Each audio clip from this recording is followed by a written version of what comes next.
un gusto estar aquí en Medellín esta vez. Agradecer también a la dirección por la invitación nuevamente. Digamos que yo sí estoy bastante interesado en que esto sea un tema para que ustedes mismos sean quien en adelante pues sean los que empiecen a mover este tema desde ustedes mismos, desde donde lo vean que les puede llegar a interesar y sobre todo a monetizar. Yo les voy a contar rápidamente acerca de Capital Nation para poder seguir con mis compañeros. Capital Nation es una plataforma, la marca es mexicana, pero digamos, la operación está aquí en Colombia al 100%. ¿Nosotros qué hacemos? Somos una plataforma que está enfocada en ser el verdadero motor de financiamiento de los proyectos de entretenimiento, cultura, arte del país. ¿Cómo hacemos esto? ¿Cómo hacemos esto?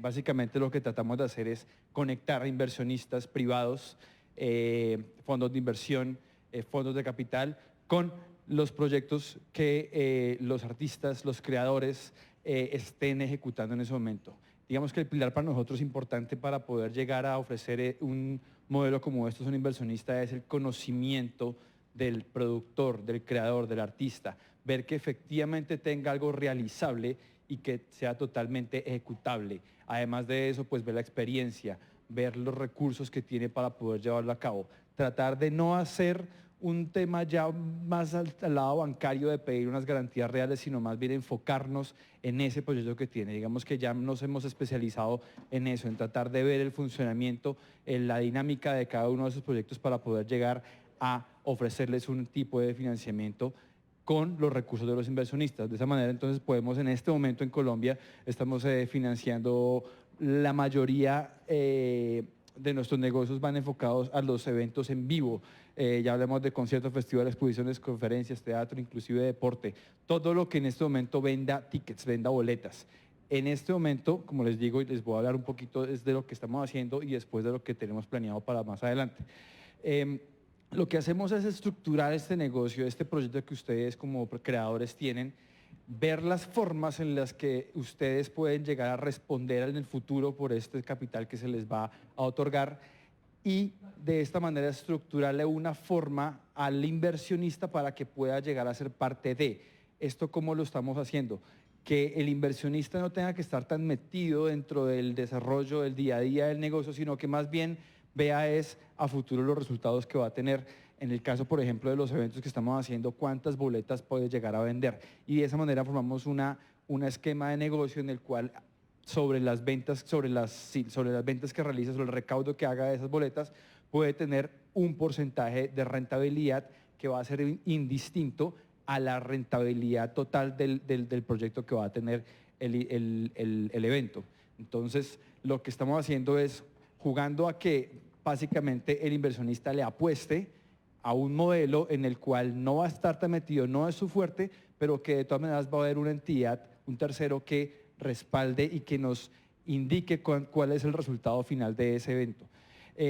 La idea es que nosotros pues trabajemos en general con todos los, como les digo, promotores, creadores, artistas, managers, que están haciendo este tipo de proyectos y que realmente demuestren que lo han hecho y lo saben hacer.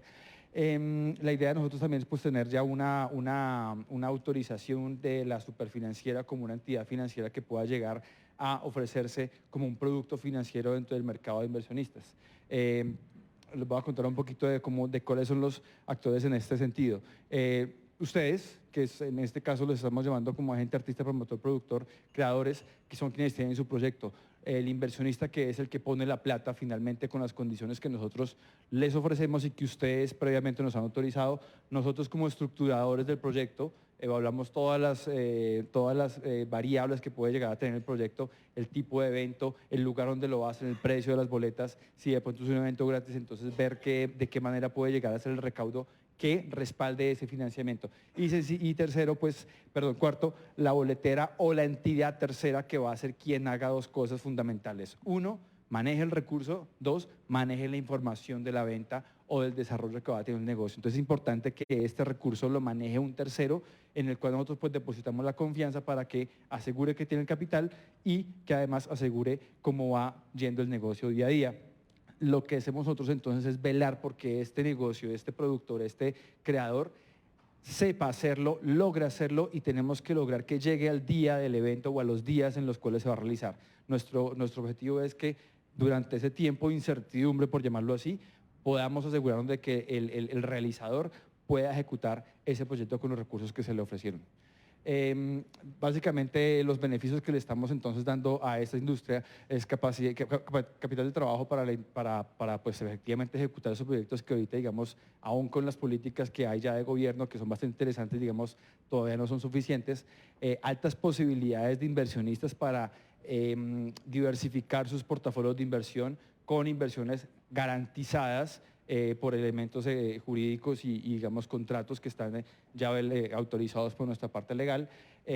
La posibilidad de que el inversionista no tenga un vínculo patrimonial con el negocio como tal, no sea socio como tal directo y que entonces tenga una participación de las ganancias, sino más bien es un préstamo con unas condiciones de evolución dependiendo de los resultados y que estos inversionistas además tengan experiencias invirtiendo en este proyecto. Si es un concierto, por ejemplo, entonces podemos hablar de entrada super VIP y si la inversión es muy alta, de pronto hasta me siento con el artista y me tomo un café, un vino con el inversionista. Si es una obra de arte, entonces hasta de pronto una obra de estas, dependiendo del grado de inversión que ya tenga el inversionista. Entonces se crea una experiencia que por más de que de pronto el proyecto no sea el que dé el rédito mayor o la mayor ganancia para el inversionista, sí por lo menos obtuvo la experiencia de una manera que ni siquiera comprando la boleta más cara lo hubiera podido tener.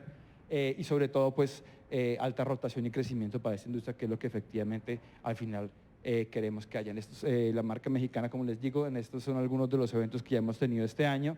Estos son los que tenemos en Colombia actualmente, con los cuales estamos tratando pues de mostrarle más al mercado cómo es que estamos funcionando.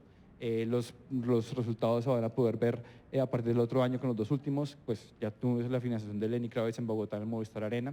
Y lo que queremos ahora, y lo que quiero más bien es decirles a ustedes, esto es un tema que también va evolucionando. Esto es un tema que yo me quiero centrar es en poder no solamente ayudar en este caso a la industria del entretenimiento y del arte, digamos, dramático o escénico, sino también en todo lo que ustedes están haciendo. Lo importante que es, como les digo, conocer el proyecto, que nosotros estemos totalmente dateados, mojados, digamos, de todo lo que ustedes están haciendo y que nos muestren que hay algo que ustedes están convencidos de que pueden llegar a realizarlo, de que tienen cómo pagarlo. Y seamos claros, esto es un tema de plata y al inversionista le gusta saber cuánto va a ganar.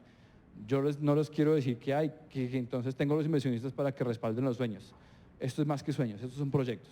Por eso es que tiene que haber una formalidad en el negocio, una formalidad en el proyecto.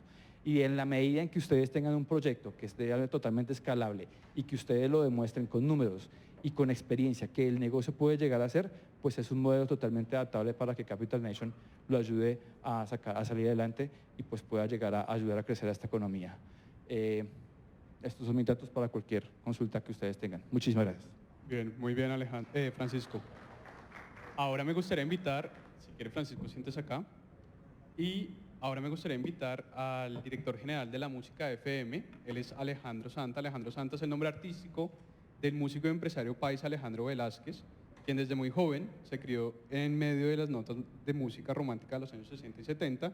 Desde siempre ha estado enamorado del sonido de la guitarra acústica y ha interpretado por más de 15 años, primero para Artefacto, banda de rock paisa conformada en el año 2007, y ahora para Alejandro Santa, su proyecto como solista, y para su faceta como guitarrista de la banda Radio Caliente, explorando nuevos sonidos y todo tipo de fusiones entre géneros musicales. Alejandro, por favor, y cuéntenos un poco qué es la música FM. Bueno, gracias. Gracias por la invitación. Estoy súper conmovido. No, pues esto es maravilloso, qué cierre de año. Y escuchar a un loco como este diciendo las oportunidades que tenemos. No, eso como que hace unos años era muy difícil de escuchar. Entonces, bueno, muchas gracias a todos por estar acá y me siento muy feliz.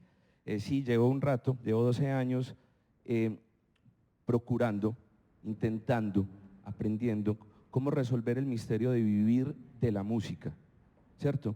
Yo llego a los 30 años en ese proceso de hacer música con Artefacto, reinventándome, tratando de construir un proyecto de vida alrededor de la música, y hace 12 años no estaba pasando lo que estábamos hablando hoy. Tanta tecnología, tanto internet, tantos derechos protegidos, tanta tecnología a favor de los creadores, eso no estaba.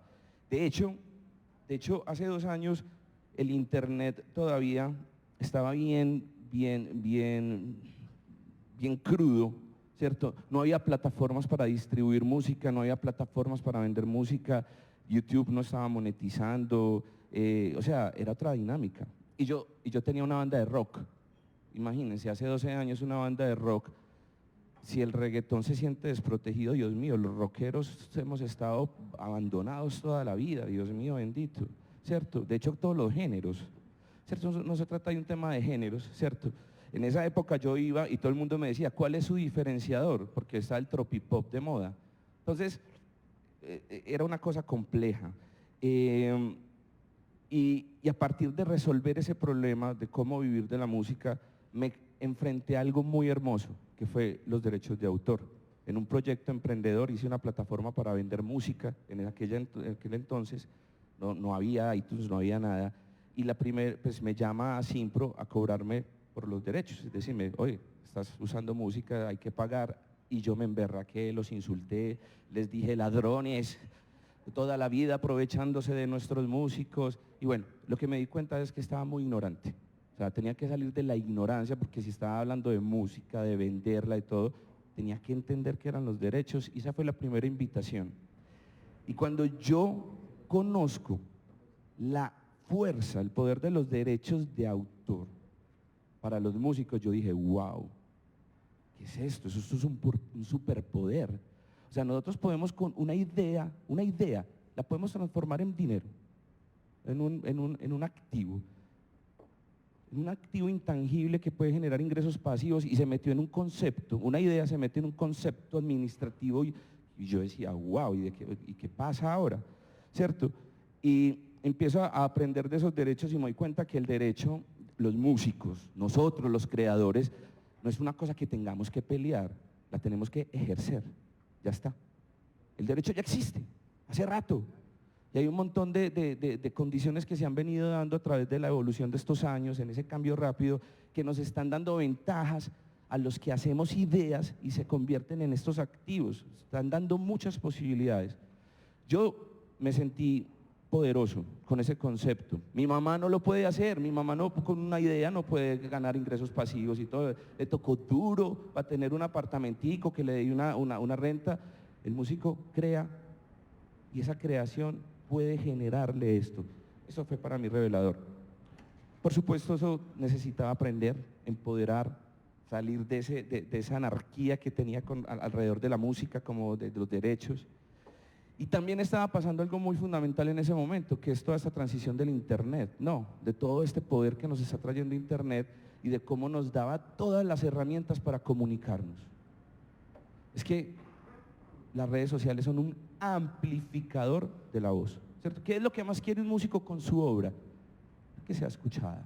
No, pues estamos acá como, hey, mi obra la quiero mostrar y todo. Pues, puta, y las redes sociales son un amplificador para que tu obra se muestre, entonces hay que usarla, no quejarse, no alienarse, no usarlas a nuestro favor. Entonces empieza a construirse un ecosistema súper poderoso para el músico, porque otros profesionales no pueden ejercer su profesión en otros países, un abogado, un médico, nosotros sí, donde quiera que vayamos somos músicos, donde quiera que vayamos los derechos nos están protegiendo, nos cuidan, simplemente hay que usarlos, ejercerlos, y además estamos llenos de toda esa herramienta de comunicación que nos permite llegar al mundo, al ser que le va a gustar nuestro reggaetón, nuestro rock, nuestra champeta, lo que sea, y vamos a lograr articular todo este proyecto de gente que te siga, que te use, que te escuche, tu creatividad, tus regalías, tu música, y ahí arranca esta aventura. Para conectar todo esto, ¿cierto? Son muchos aprendizajes. Estamos hablando de redes sociales, comunicación, derechos, música, toda una estructura. Y eso requería entonces que el músico fuera una empresa, una estructura ordenada, que tuviera múltiples conocimientos. Es que el músico que se junta con otro músico, pues hace una canción. Pero si un músico se junta con un tipo que habla de economía, de mercadeo, de derechos, pues arma un proyecto empresarial. Y no es culpa de la música entonces vivir de ella.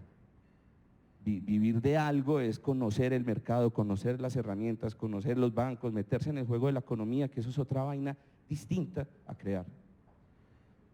¿Cierto? Eso hay que meterse, que las convocatorias que a mí nadie me ha dicho y no me incluye. Pues, negro, métete a Google, suscríbete a un newsletter y empieza, porque es que la ignorancia es una opción. Entonces al estar toda esta, es mucha información, son muchos cambios, requiere procesos, requiere una estructura empresarial. Me encanta porque vos lo que necesitas para dar dinero es una estructura que respalde esa inversión. Los músicos podemos, con nuestra creatividad, tener proyectos supremamente fuertes que generen oportunidades como esta. Generamos empleo porque a punta de nuestra música involucramos a todos los creadores que se puedan, comunicadores, diseñadores, video, todo. La música es el insumo de toda la comunicación y el mercadeo. Todos los que están haciendo mercadeo, que quieren las redes sociales, necesitan música. O sea, estamos llenos de poderes. La música.fm es mi proyecto empresarial y he procurado construir procesos de aceleración, ¿cierto? Para los proyectos artísticos, para poder unir todos estos factores y construir proyectos rentables, ordenados dentro de la estructura, que cuando se venga una oportunidad la aprovechemos sin quejarnos, ¿cierto? Es que no me escucha nadie, usemos las redes sociales. Es que los derechos, tenemos regalías, registrémonos, Dirección Nacional de Derechos, Comunicación Pública, sincronización, pero tenemos tantas cosas, muchachos, y somos generadores de mucho empleo. Y hasta podemos generar empleo sin plata, solamente con porcentajes de regalías del futuro. En la música.fm somos un equipo de muchas personas, no es un community manager, no, son muchas personas haciendo mercadeo, social media, administración de derechos y creando estructura y procesos para que los procesos artísticos sean proyectos sostenibles, profesionales y nos podamos sentar a construir relaciones con este loco que te va a llamar, ¿cierto? Claro, porque yo tengo un montón de proyectos que venimos ordenados, armando planes y tengo planes y me voy a sentar con él, tengo planes, ¿sí o qué? Entonces, eso hacemos en la música.fm y me encanta compartir esa experiencia con ustedes. Estamos viviendo un gran momento, muchachos, o sea, hace 30 años, 40 años, yo no podía ser dueño de una canción ni siquiera, no la podía ni grabar. Hoy en día yo soy dueño de fonogramas, soy un sello y administro mis derechos. Entonces, gracias por estar acá. Muy bien, Alejandro, gracias. Ahora me gustaría invitar a Elkin Medina. Elkin Medina es el CEO y fundador de la compañía MBM, Ingeniería de Software, quien ajusta 23 años en el mercado. Dicha empresa tiene presencia en Medellín, en Bogotá, en Manizales, en México y en República Dominicana. MBM hoy es referente en el mundo del software en Colombia, apoyando el desarrollo de muchas empresas en nuestro país. Elkin, por favor, cuéntenos un poco qué es MBM.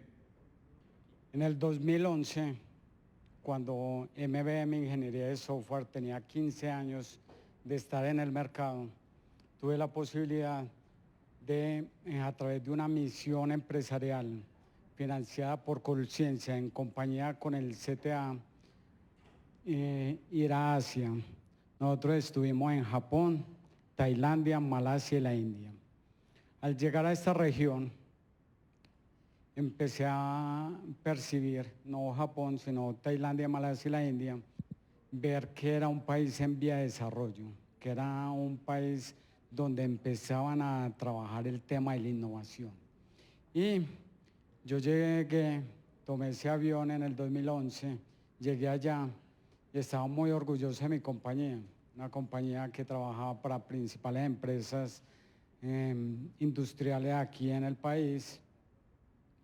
Y cuando llegué allá me di cuenta que los países donde estaba llegando la tercerización del mundo, donde los países desarrollados habían llevado la tercerización hace 35 años, ya esos países estaban haciendo la tercerización en otros lados. O sea, Estados Unidos había tercerizado sus servicios de desarrollo de software y lo habían llevado a Irlanda, a la India, y ya me encuentro con la India, y en la India estaban sacando eso de que yo estaba haciendo actualmente, ya lo estaban haciendo en otro país, ya lo estaban llevando a la China, ya lo estaban llevando a Vietnam. O sea, yo estaba parado allá y estaba atrasado 35 años y supuestamente estaba en una empresa de tecnología. Y también me encontré con algo, la teoría de la U. La teoría de la U es que sale, digamos, una idea de Estados Unidos, va a la China, ya los últimos iPhone se están desarrollando en la India porque sale más barato en la India. Van allá y construyen en los iPhone. Ustedes saben con cuánto se quedan estas compañías de la India, con cuánto se quedan estas compañías de la China y con cuánto se queda la manzana. ¿Saben la proporción? La proporción es del 100% del costo de un iPhone, el 93% se queda aquí en Estados Unidos y solo el 7% es la construcción del iPhone, la distribución en el mundo y el manejo de las garantías.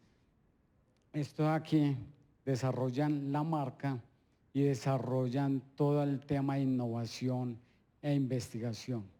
Entonces, al encontrar eso, también me encontré algo por allá en una universidad que decían, ustedes saben la diferencia de lo que gana un profesor universitario y lo que gana un actor de cine. Un profesor universitario, digamos, de alto nivel, Albert Einstein ganaba un poco más, pero de alto nivel está alrededor de $250,000 al año, digamos, de altísimo nivel. Un actor de cine está alrededor de los $25 millones por película. Entonces, alguien que ha trabajado, estudiado toda su vida y todo esto, llega a estos niveles, y alguien que simplemente, entre comillas, graba una película, se multiplica por 10 o por 100 los ingresos de allá.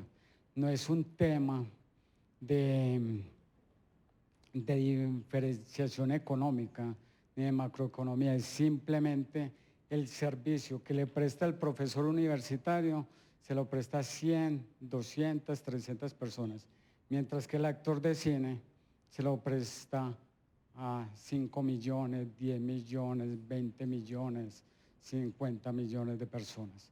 Entonces, tomando cada uno de estos elementos, me llegué a esta fórmula, a la fórmula de la productividad.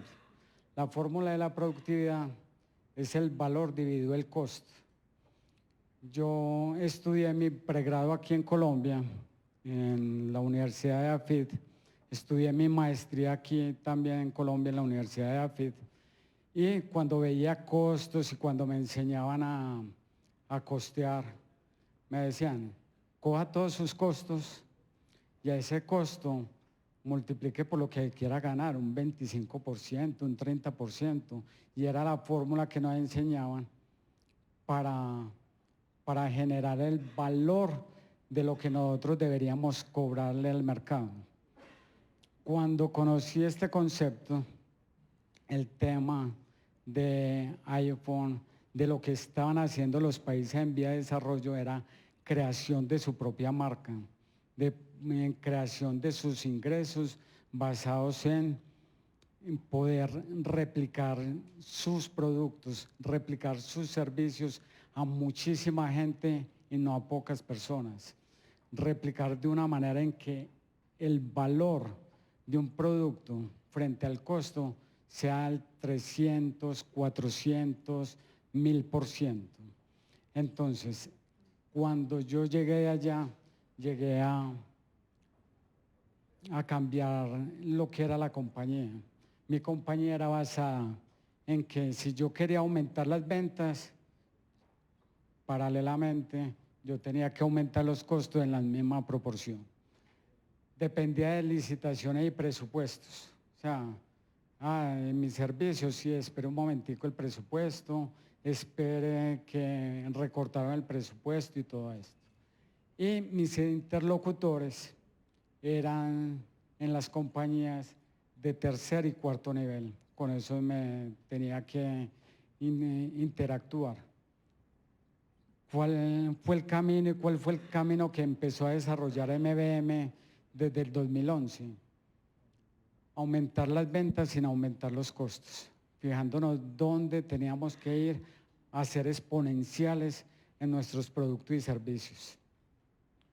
No depender de licitación y presupuesto, sino que el valor de lo que nosotros entregamos era tan importante que nadie podía rechazar en ningún momento nuestra oferta de valor. Y los interlocutores ya no iban a ser de tercer y cuarto nivel, sino presidentes de compañías o vicepresidentes de compañías, o sea, ir a los primeros y segundos nivel porque nuestro producto, nuestro servicio iba a generar mucho valor. Y desde ahí empezamos a dar una transformación gigante en la organización. ¿Quiénes somos? Y lo tenemos ahí, una empresa que lo hacemos posible. Somos una empresa de conocimiento que utiliza la tecnología de información para aprovechar oportunidades y resolver problemas en entornos productivos. Tecnologías de la cuarta revolución industrial, analítica avanzada, inteligencia artificial, RPA, desarrollo de software, outsourcing, consultoría de aplicaciones, en la nube, utilizando deep learning, machine learning y utilizando las últimas tecnologías que están disponibles en el mercado. Y no llegar atrás, sino a llegar adelante en la tecnología. Tenemos un producto que en México es el número 1 y competimos con compañías norteamericanas que en Estados Unidos atienden las grandes corporaciones y en México nos damos duro con ellas. Y le hemos logrado en este momento estar por encima de ellas en el mercado mexicano. Lo que está en verde es donde nosotros hemos prestado nuestros productos y servicios. Nos hemos entrado a Argentina, Ecuador, y Uruguay y Paraguay. De resto, en todo el continente hemos prestado nuestros servicios. Tenemos oficina en México, República Dominicana y una oficina comercial en Estados Unidos, fuera de Colombia. Básicamente eso es MBM, ingeniería de software, la generación de valor con la propiedad intelectual. Muchas gracias. Muchas gracias. Hola. Perfecto. Muchas gracias, Elkin. Ahora, finalmente, este panel pues me gustaría invitar a Jairo Antonio Cuartas. Él es ingeniero biomédico de la Universidad de ahí y de la Universidad CES. Ha trabajado como investigador en universidades públicas en el área de inteligencia artificial. En el 2014 cofundó Pitman Innovación y Tecnología, una empresa dedicada a la implementación de sistema de Internet de las Cosas y la inteligencia artificial en el sector retail e industrial. En el sector retail ha creado sistemas para entender los visitantes de centros comerciales y de las tiendas utilizando Internet de las Cosas, y en el sector industrial en el área de medición de variables no convencionales. Actualmente trabaja como líder de innovación y creación de productos en Pitman. Además, es profesor de inteligencia artificial en la institución universitaria de Envigado y emprendedor apasionado. Jairo, por favor, cuéntenos qué hace Pitman. Muy buenas tardes. Muchas gracias a la Dirección Nacional y a todos los que han hecho esto posible. Muchas gracias a todos los asistentes. Está apagado, ¿cierto? ¿Aló? ¿Ya sí? Ok. No. Bueno, ¿no? ¿Todavía no? Sí. Sí, ahí estoy bien. Bueno, ya rompimos el hielo. Muchas gracias a todos por estar acá. Primero me les cuento un poco acerca de lo que hacemos. El control está por acá, ¿cierto? Muchas gracias. Bueno, primero empecemos con algo. ¿Qué es Pitman? Pitman fue una empresa que empezó con 3 peludos que estaban estudiando una maestría y un día decidieron llevar todo eso que estábamos aprendiendo, todo eso que nos apasionaban, a la industria. ¿Cómo lo hicimos? No digo que sea la forma adecuada, pero lo hicimos aprendiendo en el camino, cambiando las llantas sin parar el carro y viendo cómo aprendíamos de lo que necesitaba la industria. Allí están los otros 2 peludos con los que empezamos. Gracias también a ellos por venir. ¿Y qué fue ese proceso? Ese proceso fue salir al mercado, aprovechar algunos apoyos que hizo el Ministerio de TIC como as.co para ayudarnos a entender cómo es que se emprende, y a partir de eso empezar a escuchar hace ya unos 5 años lo que era la industria 4.0. Cuando empezamos a escuchar la industria 4.0, créanme, lleva más o menos 1 año, 2 años sonando en el medio. Y hablo del medio estadounidense, del medio europeo, acá no. Recuerdo que uno de nuestros primeros inversionistas nos dijo, ok, vamos a volvernos expertos en la industria 4.0. Listo, perfecto. Y llegamos a buscar en Wikipedia qué era eso. No, en serio, no se encontraba tan fácil. Estamos hablando de que ya en este momento es algo que todavía las industrias lo están conociendo, pero es una evolución muy interesante que tenemos que aprovechar en nuestro medio. Entonces, ¿qué hace Pitman? Pitman es una empresa que se ha demorado 5 años para poder trabajar de una forma adecuada con el Internet de las Cosas, el Big Data y la inteligencia artificial. Tenemos un conocimiento que nos ha permitido innovar en el sector retail y en lo que llamamos mediciones no convencionales. Ya en un momento vamos a ahondar un poquitico de eso. Entonces, todos hemos estado en un home center, en un éxito, y en algún momento nos hemos sentido muy bien atendidos, en algún otro momento de pronto no tan bien atendidos. Todas las personas que se sienten muy bien atendidas se vuelven los promotores, se vuelven personas, digamos, que están dispuestos a hablar bien de la empresa. Los que no, se vuelven detractores. ¿Cuál es la clave para saber cómo puedo yo tener los promotores o los detractores o cómo son esos perfiles? Conocer esos clientes. Cuando navegamos en una página web, hay muchas cosas que nos permiten conocer a nuestros clientes. Pero cuando ellos están en una tienda, es imposible para un gerente de tienda poder ver a 1.000, 10.000 personas que pueden estar inclusive en espacios grandes y saber cómo se están sintiendo. Y para eso es que tenemos estos equipitos que nos hablaba el señor Oscar, que se llaman sensores. Entonces tenemos diferentes tipos de sensores que ponemos en esos espacios y podemos conocer qué es lo que las personas están disfrutando, cómo se están moviendo, cómo lo están usando, qué están haciendo con ellos. Y a partir de eso, empezar a generar información que permita tener muchos más promotores y muchos menos detractores. Ahí es donde entramos nosotros, a conectar ese mundo offline, que es en el que nos movemos, cogemos cosas, interactuamos, al mundo online, que es donde tenemos un montón de información de cómo navega la gente. Y es donde el Internet de las cosas nos permite llevarlo a ese punto de conexión.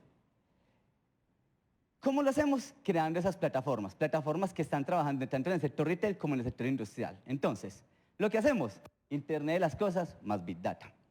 Qué pena, por preguntar, tenemos como 5 minuticos, 10 minuticos. Listo. ¿Y en qué sectores lo hacemos? En sectores como el retail, el industrial y la construcción. Nada más como para que hagamos un pequeño ejercicio acá. Si nosotros vemos una fábrica hace 50 años y la vemos ahora, hace 50 años era lleno de personas con uniformes azules moviendo cosas. Ahora son robots pasando cosas de un lado de conectado y se ve maravilloso. Si vemos el sector de la construcción, hace 50 años son personas llevando cosas con unas carretas y unas palas. Y si la vemos ahora, son personas llevando cosas con unas carretas y unas palas. ¿Qué pasa? ¿Será que es que no hay construcción suficiente para que se innove eso? Entonces, ahí es donde inclusive también les vamos a mostrar un poco acerca de cómo le hemos sacado el jugo a esto de lo que es la industria 4.0 para poder generar valor en esas áreas. Entonces, conectamos en una plataforma que tenemos Pitmotion, que es la que nos permite ver y escuchar al cliente como antes no lo hacíamos, entender esos visitantes en las tiendas, entender en esos centros comerciales, en los supermercados y saber qué es lo que quieren.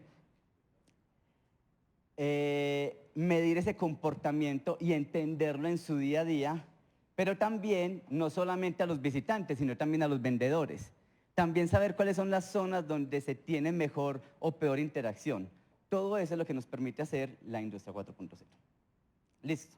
Hay cientos de métricas que están acá y también hay muchas otras transformaciones que podemos lograr, como por ejemplo en el sector eléctrico.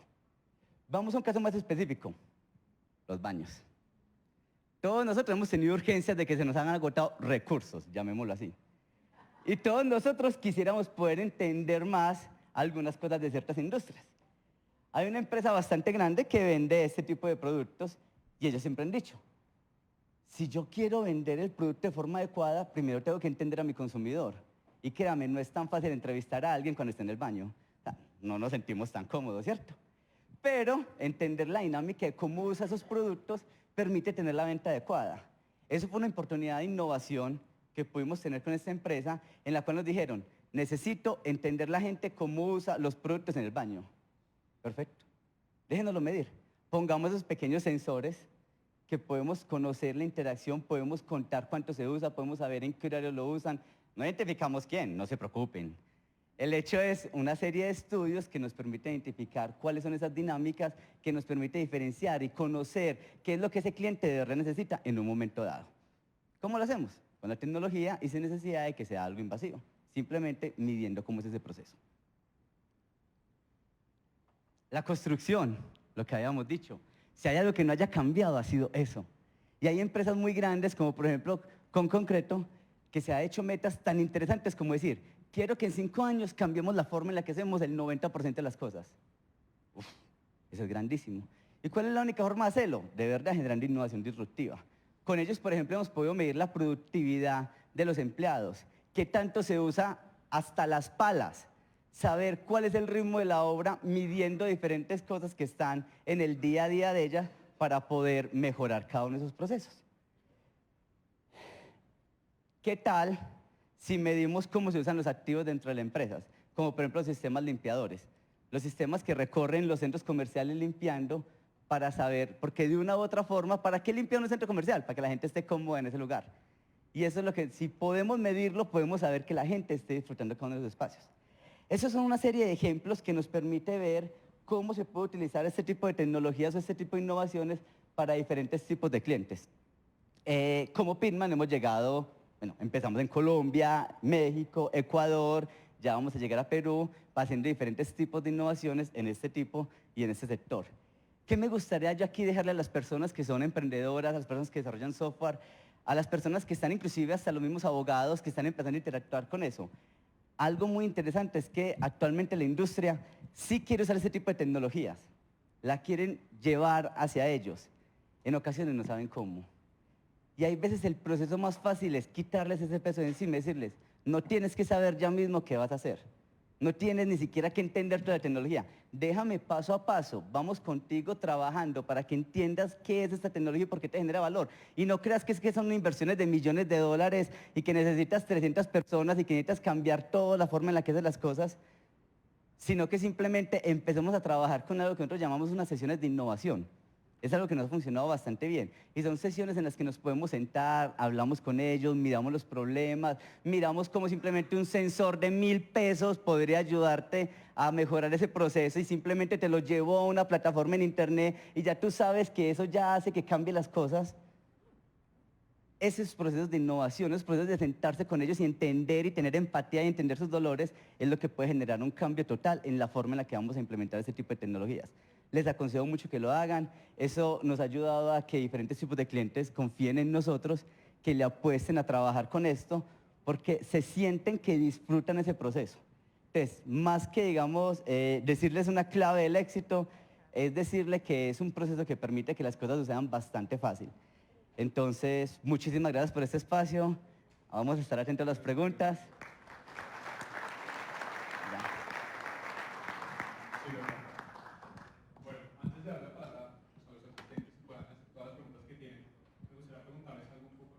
Pues a cada uno de conformidad con la intervención que realizaron. Empecemos por Francisco. Francisco, cuéntenos un poco, yo creo que va a ser una pregunta que a todos nos surgió en el momento que usted explicaba el alcance que tiene Capital Nation, es puntualmente qué se requiere o qué requerimos en nuestro proyecto, en qué estado debe estar o cómo lo debemos presentar a Capital Nation para que eventualmente ustedes consideren o no una financiación. Es decir, ¿cuál es el punto de inicio que debe estar ese proyecto? Ok, rápidamente, más allá de una idea, la idea que hace rato nos contaban que no es sujeta a derecho de autor, es ya más la puesta en marcha del proyecto. Yo quiero trabajar con gente que ya lo haya hecho, con gente que está entrenada, con gente que lo tiene aterrizado. Hay un tema aquí bastante importante y es que a veces el artista, el creador, está especializado y le mete toda la pasión a su creación, le mete toda su pasión a su arte, pero afortunada y desafortunadamente siempre, si esa persona va a querer vivir de esto, es necesario que si no se asesore por lo menos que sepa de lo que es un proceso administrativo dentro de un negocio, dentro de una empresa. Por eso es importante tener aterrizado el proyecto como tal, cuánto me va a costar, cuánto voy a recibir de ingreso, cómo me ha ido antes, cómo lo han hecho los demás, tener métricas que permitan a uno llegar a mirar cómo va a funcionar esto y cómo va a ganar. Entonces es importante para que se presente ante Capital Nation que tenga esto claro. ¿Qué hacemos nosotros? Analizamos este negocio, nos sentamos entre los dos y lo miramos y hacemos una propuesta basada en los requerimientos que tenga. Pero entonces es importante que esto ya sea más que una idea, esto sea algo que está puesto en marcha, esto sea algo que de pronto ya se ha hecho, pero es importante que haya una organización, una formalización de esto para poderle decir a un inversionista que no tiene nada que ver, que no tiene ni idea de cómo funciona esto, en términos muy simples, el negocio va a ser así, tú vas a ganar esto, posiblemente con lo que está estimado, y el inversionista ahí es que se va a interesar en esto. Entonces lo que tenemos que hacer es que conozcamos como les contaba, nuestro negocio es conocer, meternos dentro del agua en el que nadan nuestros clientes para poder entenderlo y traducírselo a un inversionista. Formalización ante todo. Bien, muchas gracias. Elkin, usted mencionaba todo el proceso y todo el desarrollo que ha tenido MBM. A mí me gustaría saber si en estos años de pronto a usted se le ocurre un caso de éxito, alguna empresa o algún proyecto que ustedes hayan desarrollado o apoyado desde MBM, ¿cuál sería? Sí. El proyecto del cual más me enorgullezco tiene que ver con una población, con Mocoa. Hace 2 años todos fuimos testigos de una catástrofe que hubo en Mocoa, casi 400 muertos por la vertiente del río que se salió de cauce. Hace 1 año hubo la misma salida de cauce del río, hubo la misma inundación, pero no hubo ningún muerto. O sea, un software de inteligencia artificial que nosotros desarrollamos dio una alerta temprana y sacaron a la población de la ribera del río y pasó la misma catástrofe, la misma inundación y no hubo ninguna pérdida de vida ni humana ni animal.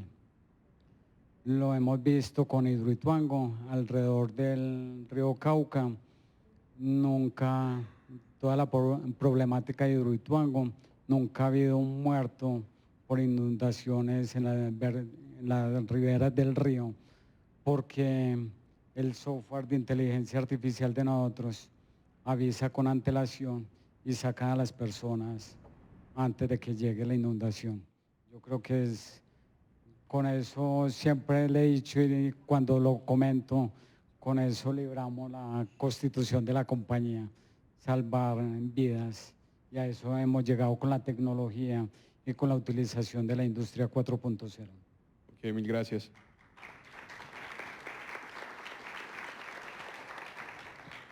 Jairo, aprovechando que estamos cerca del micrófono, cuéntenos desde Pitman o usted desde su faceta de pronto como docente, ¿qué le diría a todos los emprendedores del sector software?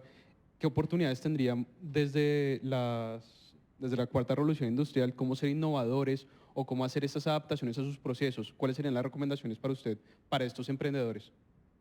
Ok. Creo que hay una oportunidad. Es una oportunidad en la que, dicho de una forma, la ola de Internet ya se nos fue hace rato. Internet ya es algo que está en nuestras vidas. Ahora estamos en una época en la que están cambiando las formas de hacer las cosas y eso lo está haciendo tecnologías como el Internet de las cosas, tecnologías como la inteligencia artificial. Hace poco hay personas que inclusive les parece que el reto es bastante grande el de asumir que Medellín sea una central de la industria 4.0 y eso también va a arrastrar a Colombia y a muchas partes de Latinoamérica en los que podría considerarse un reto muy grande. Yo creo que así es como se debe asumir todos los retos, pensando muy en grande. Nosotros tenemos acá academia, que cada vez está mejorando, tenemos industria, que cada vez está mejorando, cada vez es más difícil conseguir inclusive personal que se dedique a esta área porque los están contratando a la lata. Quiere decir que sí hay una oportunidad de crecer aquí con esto.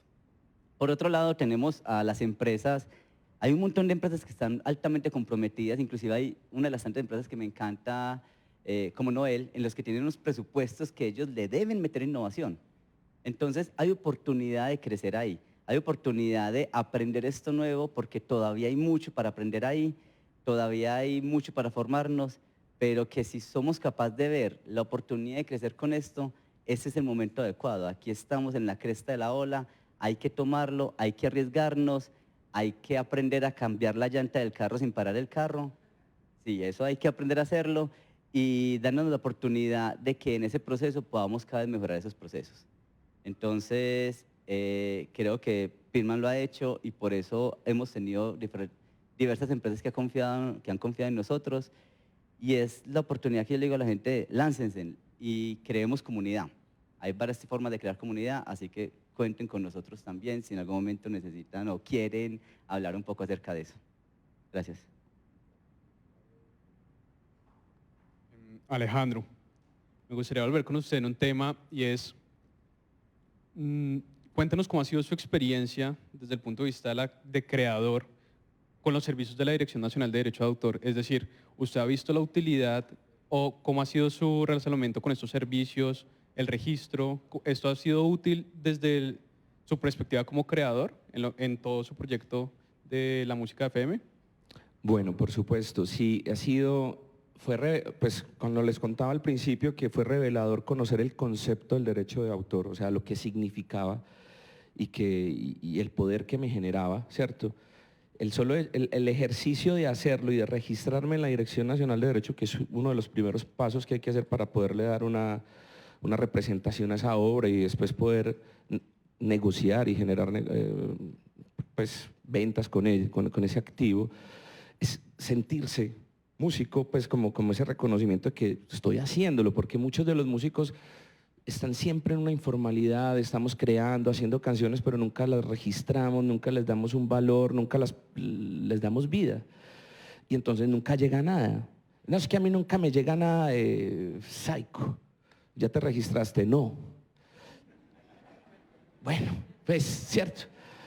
Pues, y entonces, y la historia sigue porque es hasta chistosa, porque hay situaciones en donde se enfrentan, en varias reuniones así, creadores, maestros se paran así, no, es que a mí no me han dado nada y no me reconocen nada y yo no sé qué, pero caballero, ¿ya te registraste? No, y ya reportaste, no, y es muy difícil, ¿cierto? Entonces, cuando uno se acerca a hacer ese proceso de registrar, es prácticamente darle una instrucción al mundo, al cerebro, a ti mismo, que hay que arreglarse, organizarse, que hay que empezar a montar, a cambiar la llanta del carro porque hay que organizarse y empezar a hacerlo.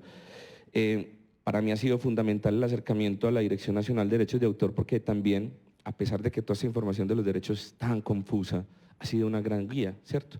Y bueno, para todo el proceso de la música.fm, como aceleradora de proyectos musicales y como agencia de música, es fundamental ese proceso previo de registrar las obras y entenderlas, porque es donde se le da el derecho, ¿cierto? Donde nace el reconocimiento y lo que nos ha permitido luego poder coger estas obras y estos catálogos y distribuirlos digitalmente, hacer negocios como sincronizar la música y darle valor a la música y generar posibilidades de ingresos.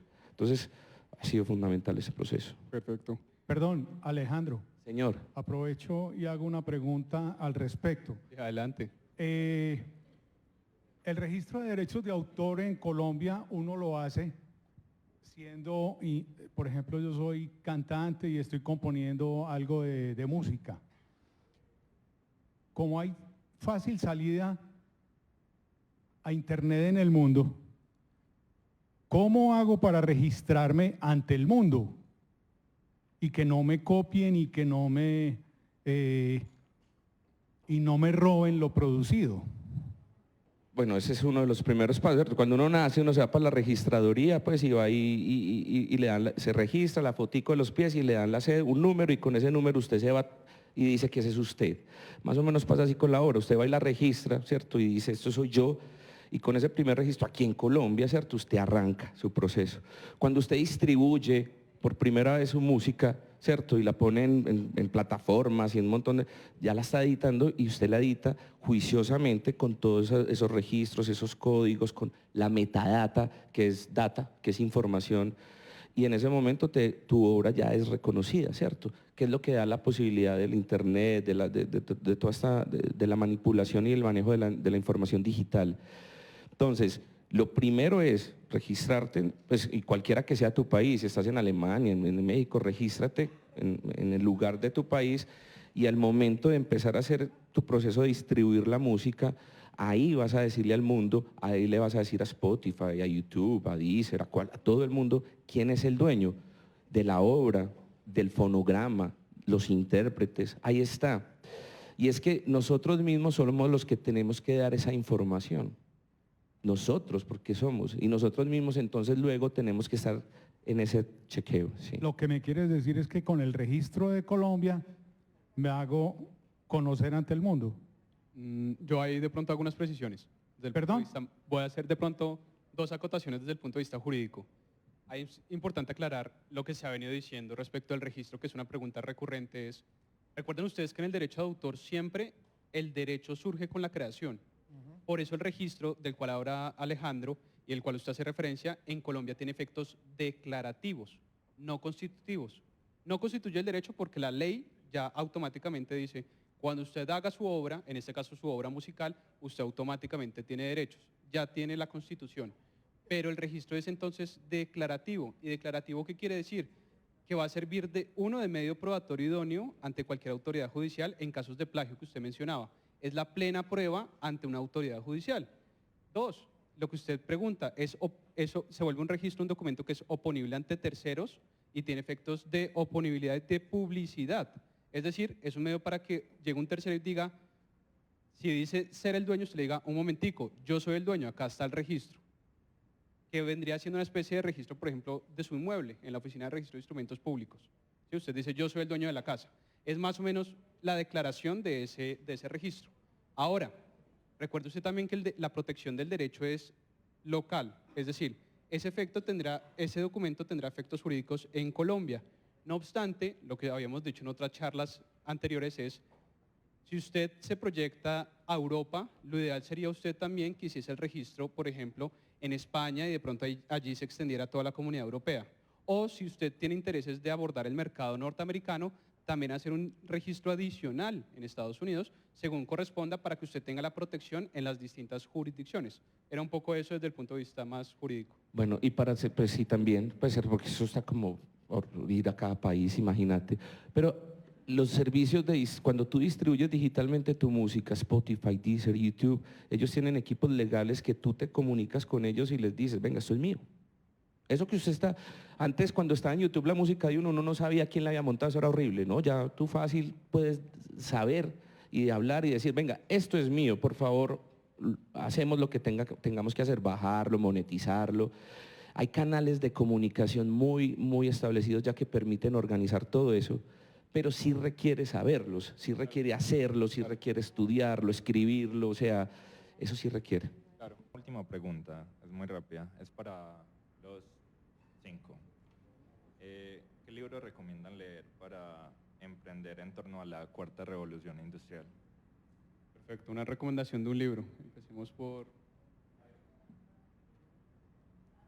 From Zero to One, o de 0 a 1. Es un libro de Peter Thiel en el que explica, pequeño spoiler, que hace ir de 1 a N es lo que llamamos globalización. O sea, tomar un producto, multiplicarlo y llevarlo a muchos lugares. Pero crear un producto, o sea, ir de 0 a 1, es lo que es la disrupción real. El libro te va a hacer cambiar muchas formas de pensar, te va a retar, es muy interesante. Sí, altamente recomendado, de 0 a 1. Bueno, a mí siempre que me preguntan de un libro, siempre recomiendo leer la Biblia. Definitivamente ahí está todo lo que uno necesita. Y para uno innovar necesita fe. Y ahí está todo lo que uno requiere. Gracias. Yo no voy a recomendar literatura, pero sí creo que es vital y porque creo que es la semilla o buena parte de la semilla que va a terminar en ese final que queremos de la cuarta revolución industrial. Yo sí recomendaría a todos los creadores, emprendedores de las industrias culturales y creativas leer por lo menos la Ley 23, la Ley 1915 del 2018 y sobre todo la Decisión Andina 351 del 93. Sí. Eso es clave, conocer los derechos. Es importantísimo conocer qué derechos tengo para poder explotarlos de manera correcta, para que eventualmente alguien con un mayor conocimiento no se aproveche justamente de ese desconocimiento de los autores y creadores. Es importante saber todas las posibilidades que ustedes tienen y lo que cuentan para poder ejercerlos pues, de la manera que ustedes realmente desean. Yo creo que es vital eso. Para mí hay dos claves básicas para el tema de emprendimiento: imaginación y proceso. Para la imaginación, el Principito, de Antoine de Saint-Exupéry.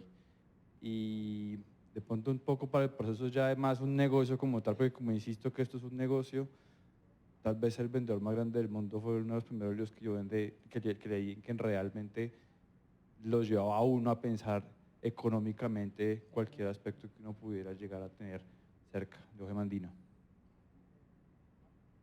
Bueno, yo recomiendo muchas microlecturas, puedes hacer como, porque es que son muchos conocimientos, ¿no? Pues que estamos hablando de mercadeo, de administración de derechos, de comunicación.